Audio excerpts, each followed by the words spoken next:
The citation was taped to my front door with so much duct tape that it looked like someone was trying to keep evidence from escaping. $500 fine for excessive noise violation. Thursday, 3:17 a.m. The notice screamed in furious red letters, like it had been written in anger rather than ink. I stood there in my driveway, still holding my car keys fresh off the airport shuttle, wondering if my jet lag was making me hallucinate. Thursday, 3:17 in the morning. That couldn't be right. At that exact time, I'd been 30,000 feet above Denver, flying home from a cybersecurity conference in Boston. I had the boarding passes, my conference badge tucked in my laptop bag, and about 50 unread emails from the event to prove it. That's when it hit me. Cynthia Blackwood had finally lost her mind. Cynthia was the HOA president of Pine Valley Manor, and ever since I'd moved in 8 months ago, she'd treated me like some kind of suburban contamination. Apparently, a 42-year-old divorced software engineer didn't fit into her perfect little vision of community values. Cynthia ran the HOA like a private regime. She was 63, her gray hair molded into a helmet that looked ready for a wind tunnel, and she smiled with all the warmth of a parking ticket. She measured fence heights with a laser level. She once fined the Hendersons because their daughter's chalk drawings weren't approved outdoor art. She even counted the number of flowers in people's gardens to enforce her ridiculous, odd-number aesthetic rule, a policy she'd somehow passed in a late-night board meeting. Before ascending to her throne as HOA queen, Cynthia had been a mid-level manager at a bank until multiple harassment complaints led to her quiet dismissal. After that, she redirected her obsession with control onto Pine Valley Manor, turning a volunteer position into what she considered a full-time executive role. She even had business cards printed. Cynthia Blackwood, President and Chief Compliance Officer, because apparently running an HOA was on par with running a Fortune 500 company. Her garage was converted into what she proudly called the HOA headquarters. Filing cabinets filled with violation histories lined the walls, and a whiteboard tracked every neighbor's infractions in color-coded markers. But Cynthia's biggest crusade, single men. She called us unattached males, claiming we attracted unsavory elements and damaged the family-friendly environment. According to her, we probably ran underground poker games, or worse. My basement, however, held nothing more than a treadmill and dusty tax boxes, but good luck convincing Cynthia of that. I walked inside and immediately began collecting evidence. My flight had left Boston at 11:45 p.m. on Wednesday night. I'd been sitting in seat 1 to see next to a chatty grandmother who spent the entire flight telling me about her grandson's Little League stats. We landed at 6:20 a.m. Thursday, so at 3:17 am the exact time of the supposed noise violation. I was watching a flight attendant demonstrate how to buckle a seatbelt I'd already fastened 1,000 times. The longer I stood there, the angrier I got. This wasn't about the $500 fine. It was about Cynthia's obsession with control. She had made it her mission to harass anyone who didn't fit her mold.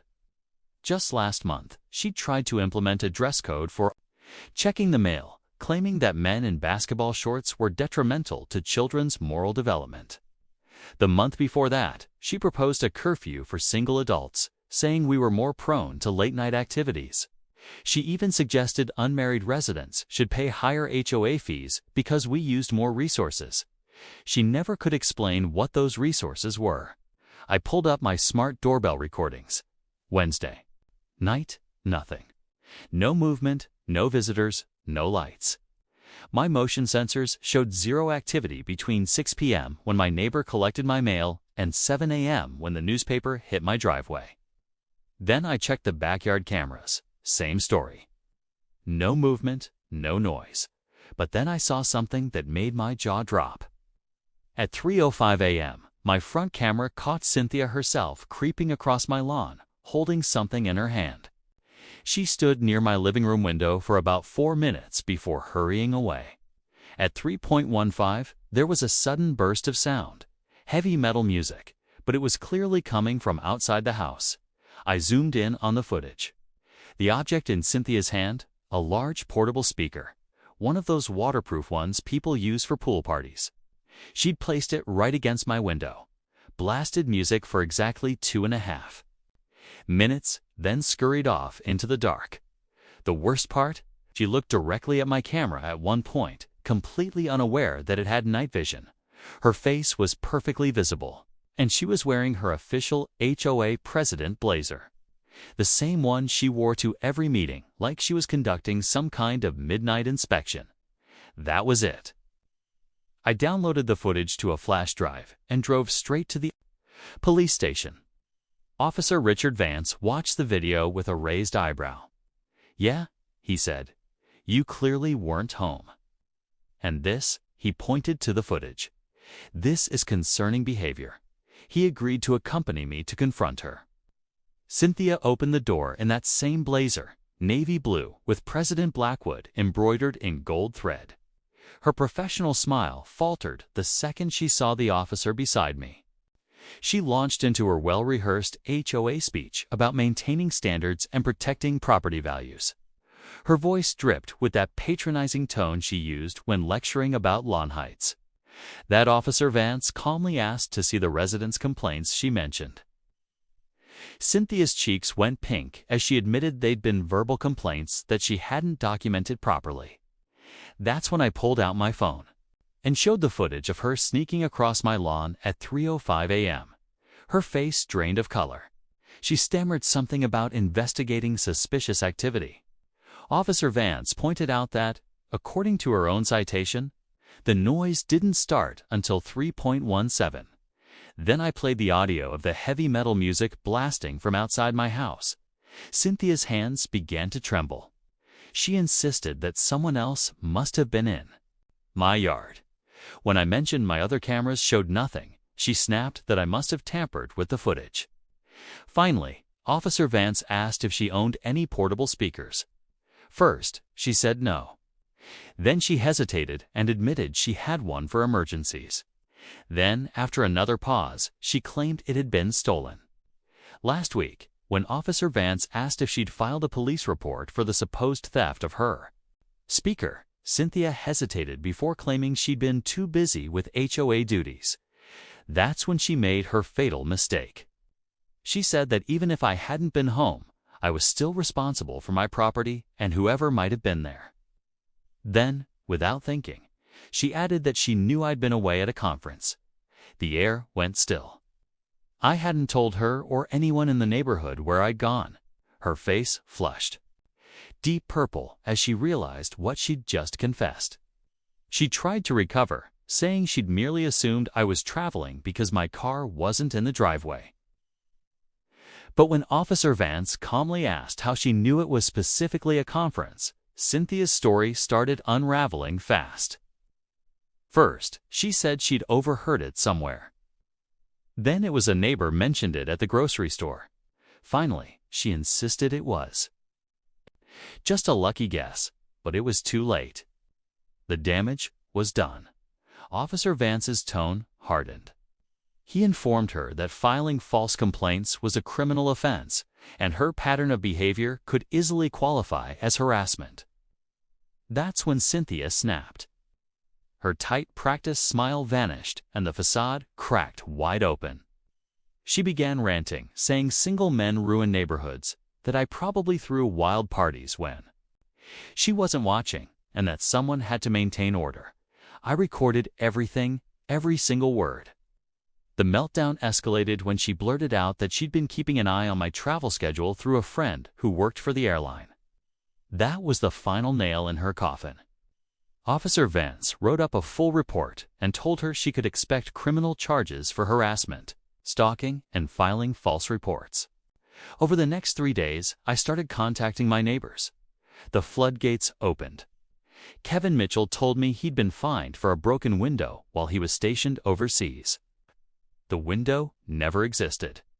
The Gallagher family had been cited for cars that weren't even theirs.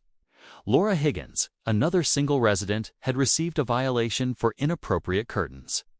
Turns out her curtains were identical to Cynthia's own. Then came the worst story of all, from Arthur and Mary Jenkins, a sweet, elderly couple who'd lived here for over 20 years.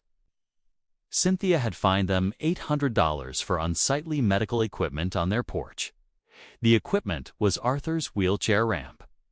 When they tried explaining it was medically necessary, Cynthia told them that illness was no excuse for eyesores.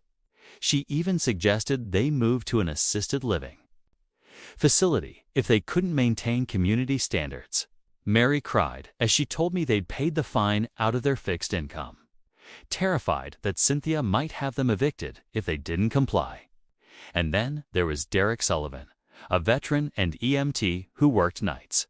Cynthia had repeatedly fined him for parking his own car in his own driveway during the day, claiming it violated the spirit of residential parking rules because most people were at work. She even tried to pass a rule requiring all vehicles to be gone between 9 a.m. and 5 p.m., essentially banning night shift workers from living there at all. That's when we realized it wasn't just harassment, it was a full-blown abuse of power. 14 of us banded together and hired an attorney named Thomas Sterling, a specialist in HOA law. After reviewing our evidence, Thomas actually laughed, then said, "This is one of the worst cases of HOA misconduct I've ever seen." He filed for an emergency HOA meeting scheduled for Tuesday night. Cynthia tried to spin it by sending out a newsletter accusing troublemakers of trying to destroy community values. But the neighborhood wasn't buying it anymore. When the night came, the community center was packed to capacity. Cynthia sat at the head of the table, gripping her gavel like a weapon, her knuckles white. She opened with a long, self-righteous speech about the burden of leadership and how some people don't appreciate sacrifice. Then Thomas stood up, calm, confident, and holding a stack of evidence 2 inches thick. He started reading 23 false complaints in 18 months. A clear pattern of discrimination against unmarried residents. Over $16,000 in funds were missing from the HOA's official books. The room erupted. People shouted questions, demanding to know where their money had gone. Someone yelled that Cynthia's nephew had been paid $40,000 for pool maintenance, except our neighborhood didn't have a pool. Another neighbor said they'd seen HOA purchased plants in Cynthia's personal garden. Cynthia slammed her gavel so hard, the handle snapped in two. She shrieked that everyone would be fined for causing a disturbance. That's when I stood up and played the recording. Her voice, crystal clear, was ranting about single men. Her confession about monitoring my travel schedule through an airline friend. The room went silent, except for her voice echoing from the speakers. The board didn't hesitate. They called for an immediate vote to remove her. Cynthia screamed that the vote was illegal, but Thomas calmly pointed out that the bylaws allowed emergency removal in cases of criminal conduct. The vote came in, 58-2. Only Cynthia and her loyal friend Patricia voted in her favor. Cynthia tried to save face by claiming she was resigning anyway, but the board insisted on an official removal. Within a week, the district attorney filed 18 counts of filing false reports, each carrying fines and potential jail time. Our civil lawsuit, filed by 14 families, sought over $400,000 in damages. Then the state investigators stepped in. They discovered Cynthia had embezzled $43,000 in HOA funds over 2 years. At her criminal trial, her lawyer argued she suffered from a psychological condition that made her obsessed with control. But the prosecutor tore that apart by showing emails where Cynthia bragged to her sister about running out the undesirables and making a tidy profit doing it. The real bombshell came when the forensic team recovered her deleted personal journal. In it, she detailed her twisted purification planned for Pine Valley Manor, writing that single men were perverts, single women were loose, and renters were temporary trash. She rated each false complaint like Yelp reviews. Noise violation, 4 out of 5 stars. Should have made it drugs instead, harder to disprove. Worse still, The investigation revealed Cynthia had been funneling 30% of every fine into a hidden account through her nephew's fake maintenance company. Over $60,000 total, money she'd used for vacations, jewelry, and her own mortgage. In the end, the judge found her guilty on all counts. Cynthia was sentenced to 3 years in prison with 18 months to serve, 5 years of probation, and full restitution. The fines totaled $36,000, and the civil judgment added another $220,000. But the judge wasn't done. He issued a lifetime ban, preventing her from ever serving on an HOA board again. He also ordered 500 hours of community service, ironically helping single-parent households. And when the real estate board reviewed her conviction, they revoked her license for good. When the sentence was read, Cynthia just stood there, frozen. Her mouth opened, but no sound came out. Then she collapsed into her chair, sobbing that she'd only been trying to keep the neighborhood safe. As the bailiff cuffed her and led her away, the room stayed silent. Her perfect gray helmet of hair fell across her face, and for the first time, she didn't look powerful. Just small, broken, and every bit of her 63 years showing. Subscribe to HOA Conflicts for more.